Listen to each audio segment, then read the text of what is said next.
നിങ്ങൾ വലിയ വർത്താനം പറയണ്ട. നിങ്ങൾ ഞാൻ പറയുന്നത് കേട്ടാ മതി. ഏപ്പം നോക്കും ഉപദേശം രണ്ടാളും. എന്റെ അടുക്ക പൈസ ഉണ്ട്, ഞാൻ എങ്ങനെയെങ്കിലും ജീവിച്ചോളാം. അച്ഛൻ ബസ്സിൽ പോയാട്ടായിരുന്നു. ഏപ്പം നോക്കുമ്പോ ഇന്നാണ് എൻ്റെ പ്രശ്നം. 2 ദിവസമല്ലേ തുടങ്ങിയിട്ട്. അച്ഛനോട് ഇങ്ങനെ പറയാൻ പറ്റുമോ? അവർക്ക് എത്ര വിഷമമുണ്ടോ? എടാ വീട്ടിൽ കയറി ചെന്ന് അപ്പം തുടങ്ങും ഉപദേശം അച്ഛൻ്റെ വക.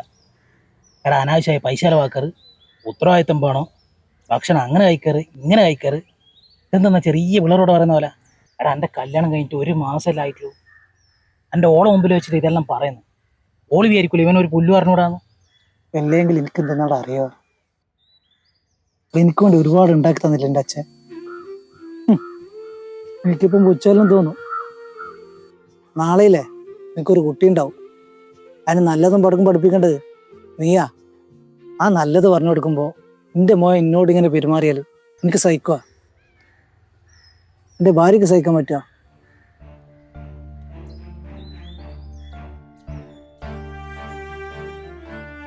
എടാ, നമ്മൾ തിരുത്താനും ഉപദേശിക്കാൻ ഒരാളുണ്ടെങ്കിലേ അതൊരു മഹാഭാഗ്യ. അത് നിനക്ക് മനസ്സിലാകാത്തത് നിന്റെ കൂടെ കുറെ ആളുള്ളത് കൊണ്ടാണ്.